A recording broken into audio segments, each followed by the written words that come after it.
Mengoleksi benda-benda berharga dan unik kayak gini memang lumrah dilakukan. Selain bikin hati gembira dan pikiran jadi lebih rileks dan ringan, hobi juga bisa menjadi investasi. Atau malah peluang bisnis loh. Mantap kan tuh? Masih ada banyak nih pilihan benda-benda koleksi yang keren-keren. Cekidot infonya dalam episode koleksi obat hati. Yuk kita kemon!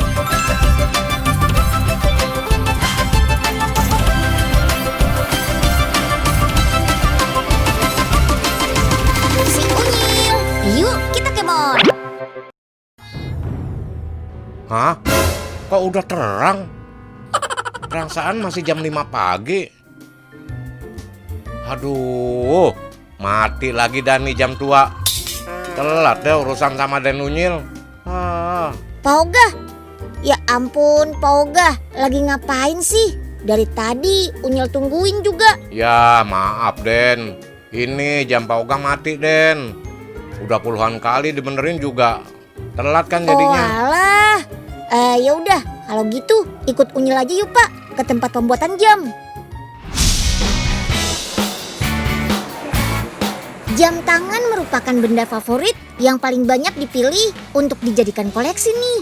Soalnya selain berfungsi untuk menunjukkan waktu, jam tangan sekaligus menjadi perhiasan yang bisa menunjukkan status sosial.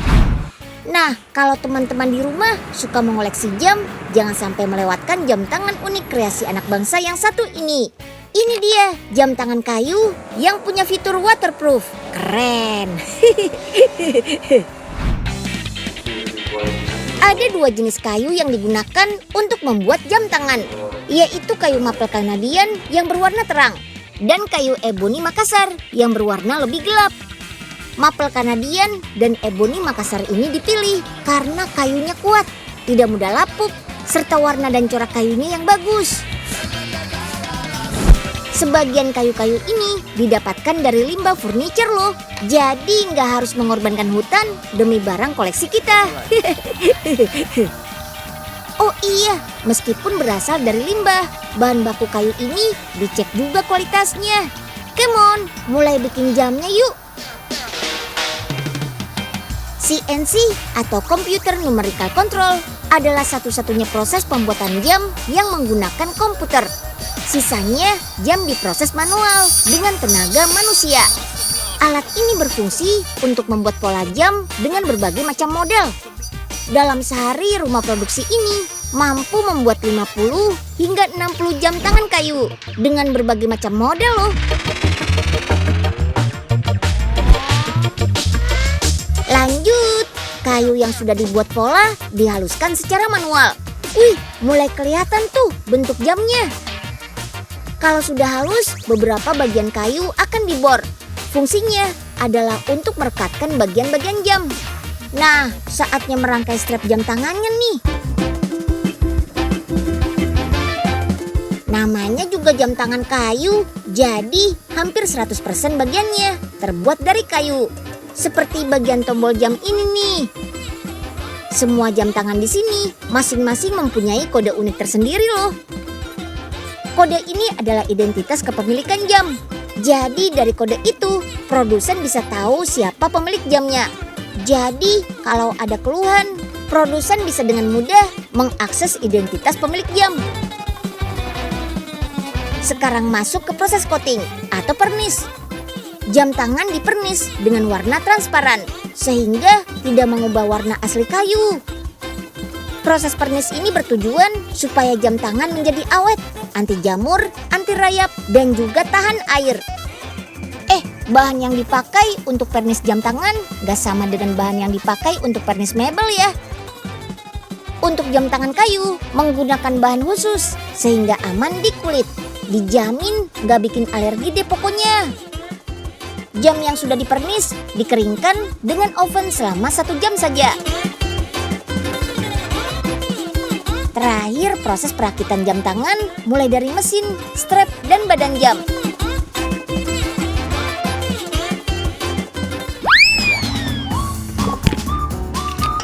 Yang membuat jam tangan ini tahan air adalah karena adanya hosting ini. Dengan begini, air jadi tidak gampang masuk ke dalam mesin jam.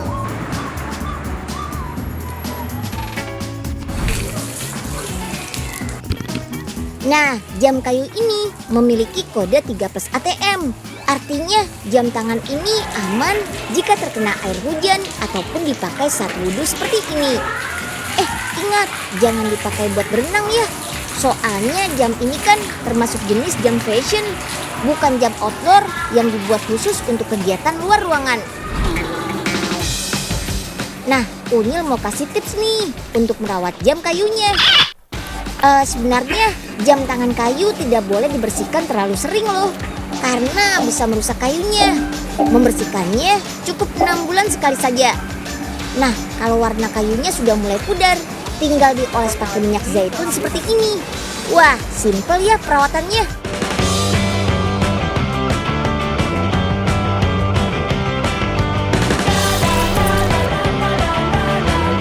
Nah, kalau jam tangan yang satu ini, ada yang mau mengoleksi nggak? Ini adalah jam tangan yang didesain khusus untuk para astronot. Jam tangan buatan Rusia ini bakal jadi penunjuk waktu siang dan malam di luar angkasa. Soalnya di sana kan seringnya gelap terus. Apa bedanya ya sama jam tangan biasa? Temukan jawabannya bareng Unyil yuk, come on! Ini dia pabrik yang memproduksi jam tangan khusus astronot sejak tahun 1961. Namanya jam tangan Raketa yang artinya roket. Nah, mesin-mesin inilah yang akan membuat komponen jam tangannya. Ada mesin latih, mesin drilling, dan teman-temannya. Pabrik ini memproduksi hampir 90% komponen jam tangannya loh. Keren ya? Biar jamnya berfungsi dengan baik, satu persatu bagiannya harus dicek ulang. Ukurannya benar nggak? Lubangnya presisi dan tepat atau enggak? Sampai harus pakai kaca pembesar loh, biar nggak salah. Iya, sedetail itu teman-teman. Berat dan ketebalan komponennya juga harus diperiksa ulang demi menjaga kualitas jamnya. Soalnya kalau salah dikit aja, wah bisa gagal produksi. Nah, karena produksinya banyak, proses pengecekan ini bakal dibantu sama komputer, jadi lebih cepat. Kalau yang kecil banget bisa pakai bantuan mikroskop juga kok. Di ruang perakitan ini, semua bagian jam tangan akan disusun. Karena ini jam mekanik, jadi nggak pakai komponen elektronik sama sekali ya. Yap, beda sama jam biasa yang menggunakan baterai. Jam mekanik bisa berfungsi kalau kita gerakan atau goyang-goyangkan. Soalnya di dalamnya ada bagian lingkaran yang bisa bergerak berputar dan membantu mengisi daya. Terus ada spring atau per sebagai penyimpan energi. Model jam mekanik biasanya transparan, jadi kita bisa melihat mesinnya bekerja. Kayak gini nih. Ketika jam tangannya digoyangkan, roda bergerigi yang saling berkaitan di dalam jam tangan bisa berputar. Putaran ini yang akan mengisi daya ke spring. Terus langsung menggerakkan jarum jam deh. Atau bisa juga dengan cara memutar crown atau tombol pemutar jamnya. Makanya jam mekanik jauh lebih awet. Tapi jam ini gak boleh dekat-dekat sama logam atau magnet ya, karena bisa mengganggu fungsinya. Pabrik ini punya ribuan model jam yang sudah dijual ke beberapa negara di dunia, bahkan sampai keluar angkasa. Jam buatan pabrik ini pernah dipakai sama Sergei Krikalev, kosmonot asal Rusia yang terlama tinggal di luar angkasa, yaitu 803 hari. Dulu jam ini dipakai untuk membantu para kosmonot untuk mengetahui waktu di luar angkasa. Bisa dipakai untuk mengecek waktu di negara asalnya juga loh, keren kan? Cuma sekarang kosmonot kan sudah punya alat penunjuk waktu khusus yang lebih akurat. Jadi sekarang jam khusus ini justru diburu buat koleksi atau dipakai sehari-hari. Karena desain dan teknologinya yang keren dan canggih. Jadi siapa nih yang mau nambah koleksi jamnya?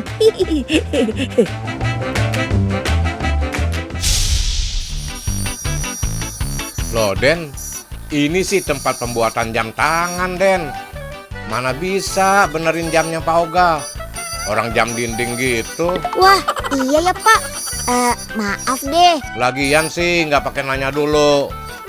Tapi nggak apa-apa deh. Siapa tahu ada yang cocok nih sama Pak Oga. Bisa tuh ah. Tapi di sini bisa ngutang nggak sih, Den? Ujung-ujungnya tetap aja kasbon.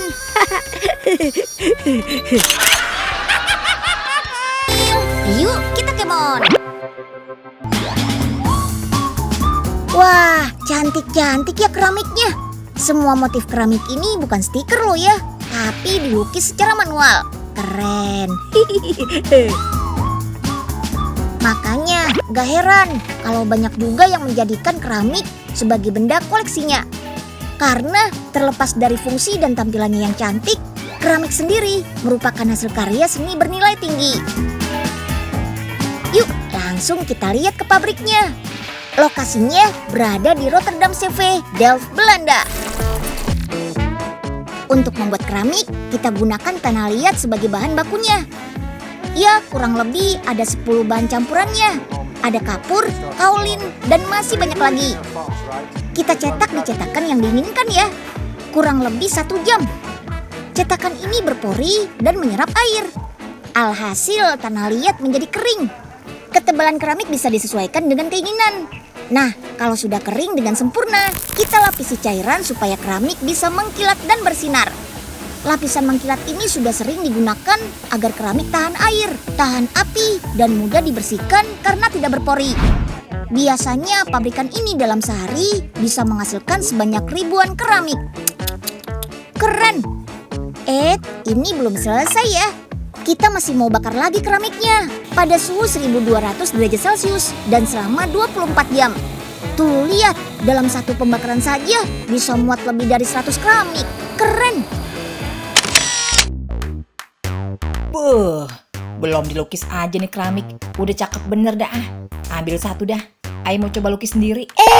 Poipe, jangan dipegang. Ini masih panas karena baru keluar dari mesin pembakaran, Po. Bahaya. Waduh, untung belum pegang, Nyil.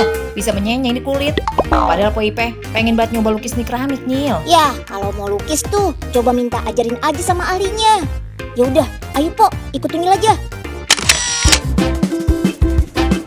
Dan ini nih yang Unyil nantikan. Kalau sudah dibakar, kita serahkan ke ahlinya. Yap, pelukis inilah yang membuat keramik menjadi cantik dan indah dipandang. Mereka melukis motif asli dengan buatan tangan loh.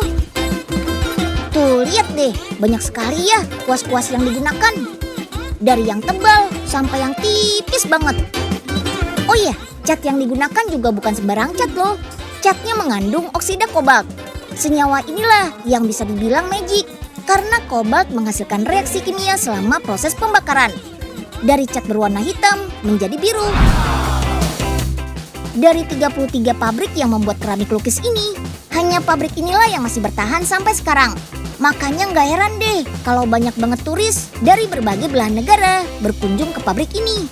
Bahkan nih, dalam sehari bisa mencapai ratusan turis yang berkunjung loh. Mantap!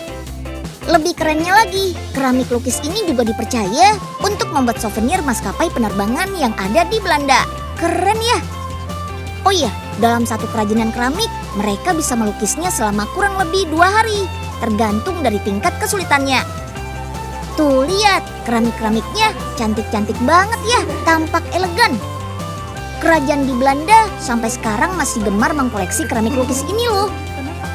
Harganya juga bervariasi, mulai dari 100.000 sampai ratusan ribu rupiah. Bentuknya yang sangat cantik dan mewah membuat produk kaca dan kristal digemari sebagai benda koleksi. Apalagi kalau asalnya dari Republik Ceko. Nilainya bisa sampai ratusan juta rupiah tuh. Soalnya benda-benda cantik ini adalah produk handmade yang diproses pembuatannya dikenal sangat rumit. Gak percaya? Yuk langsung cek di workshopnya. Come on! Di ruangan ini terdapat 30 pekerja yang bertugas membentuk kaca dan kristal bohemian. Bahan kaca dan kristal terbuat dari campuran pasir silika, soda abu, potasium, dan lain-lain. Bakar campuran bahan di dalam tungku api bersuhu 1249 derajat Celcius. Wih, luar biasa panasnya tuh. Menggunakan pipa besi ini, pekerja akan mengambil lelehan kaca di dalam tungku. Dengan sigap, mereka langsung membentuk kaca, membuatnya secara berkelompok terdiri dari 3 sampai 5 orang. Tahap pembentukan ini menggunakan alat berbahan kayu. Yap, kayu dipilih supaya tidak mengantarkan panas dari lelehan bahan kaca ini. Selain itu, kayu juga lebih tahan lama loh. Ini tahap yang paling Unyil suka, meniup lelehan bahan kaca. Wih, seperti balon ya. Udara yang masuk ke dalam pipa akan dialirkan dan langsung mengembang. Wush! Semakin besar bentuk kaca yang dihasilkan, semakin lama juga tahap pembentukannya. Untuk vas besar ini dibutuhkan waktu 5 menit. Sedangkan untuk gelas minum butuh waktu 1 menit saja. Masukkan produk kaca ke dalam mesin pendingin ini. Butuh waktu sekitar 2-5 jam pendinginan, tergantung besar atau kecilnya produk. Untuk gelas minum ini butuh waktu 2 jam saja. Setelah 2 jam, kaca-kaca ini akan dicek kualitasnya. Jangan sampai ada yang retak atau permukaan tidak mulus. Kalau tidak bagus, langsung dipecahkan. Aduh, jangan marah-marah ya Mbak. Dari 100%, rata-rata 60%-nya harus dipecahkan. Pabrik ini betul-betul menjaga kualitas produk. Disinilah ruangan untuk melakukan tahapan engraving atau mengukir kaca dan kristal. Produknya beragam, ada gelas, vas, atau kaca dekoratif lainnya. Tahap mengukir kaca ini butuh waktu lama loh. Rata-rata untuk satu produk butuh waktu 1 bulan. Sesuai dengan produk kaca dan kristal yang dihasilkan. Keren. Oke, sekarang Unyil ajak ke tahap painting. Di tahap ini gilirannya Tante Horakova dan Cahlikova nih. Mereka berdua sedang melukis dan membubuhkan cairan emas dan platinum ke gelas. Emas 24 karat loh ini. Wow, ini gelas atau perhiasan ya? Masukkan gelas berlapis cairan emas dan platinum ke dalam oven bersuhu 500 derajat Celcius. Kurang lebih butuh waktu 4 jam. Setelah 4 jam, emas yang tertempel sudah terlihat kan? Wow, bagus banget ya. Pelapisan dan pengeringan ini dilakukan sebanyak 2 kali. Setelah keluar dari oven, haluskan permukaan emas. Untuk produk besar seperti ini, penghalusannya dilakukan secara manual. Sedangkan untuk produk kecil, menggunakan mesin seperti ini. Wah, terlihat banget kan perbedaannya setelah dihaluskan. Permukaan emas langsung mengkilap deh, Silomen.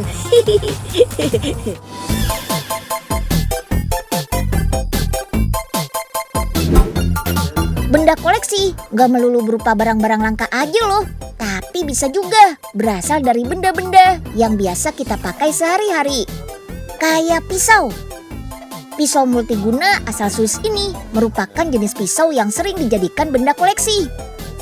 Soalnya dalam satu pisau lipat ada berbagai jenis alat yang masing-masing punya fungsi berbeda.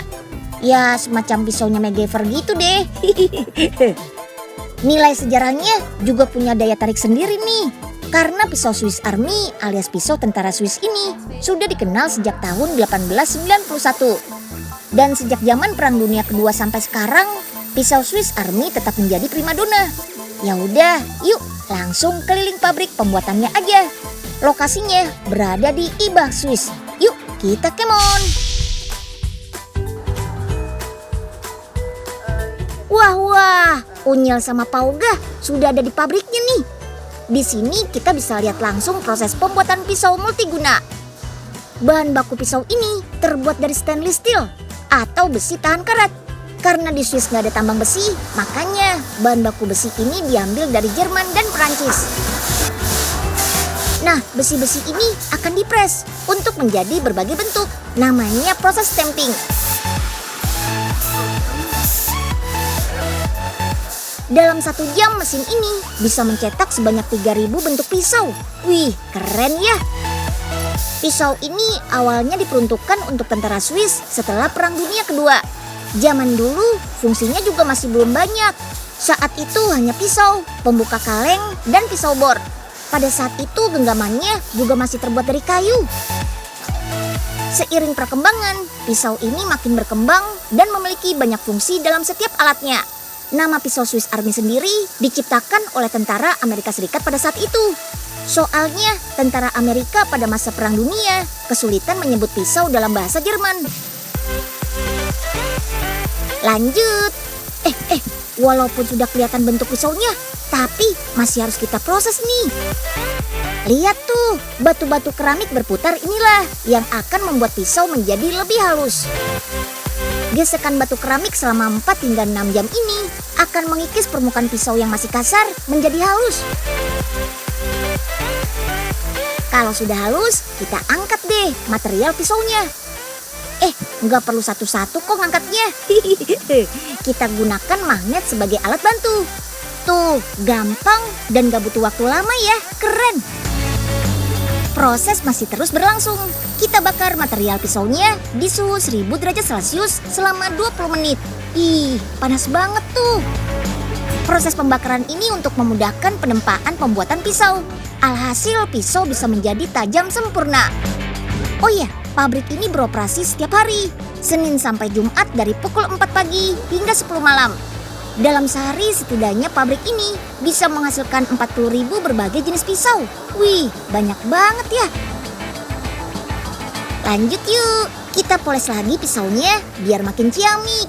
Suhu airnya panas, bertujuan supaya mensterilkan pisau.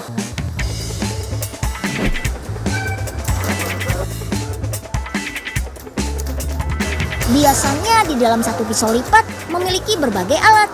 Ada obeng, gunting, tang, pinset, dan masih banyak lagi sesuai dengan tipe pisau yang diinginkan. Dalam sehari pekerja di sini biasa merakit kurang lebih 300 pisau lipat. Kalau dulu pisau lipat ini hadir dan identik dengan warna merahnya, tapi sekarang kita bisa memilih warna sesuai dengan selera kita. Oga bantuin bikin pisaunya. Syukur-syukur kalau udah bantuin gini, Oga bisa dapat 3 biji gitu. Aduh, tolong, sakit. Loh, Pak Oga, kenapa Pak? Kejepit nih Den, tangan Pak Oga. Aduh, makanya Pak Oga, jangan asal sembarang megang mesinnya. Bahaya Pak kalau nggak tahu. Iya Den, kan Pak Oga baik mau bantuin. Ya syukur-syukur dapet tuh pisaunya. Pak Oga, baik aja, ada maunya. Yuk, kita kemon. Yuhu, jadi benda koleksi favorit teman-teman di rumah yang mana nih? Apapun itu, ternyata hobi mengoleksi benda bagus loh untuk otak kita. Kegiatan ini bikin kita lebih teliti dan jeli, belajar hal-hal baru, meningkatkan kreativitas, dan yang pasti bikin hati bahagia. Unyil mau lihat-lihat jam dulu buat nambahin koleksi. Dadah.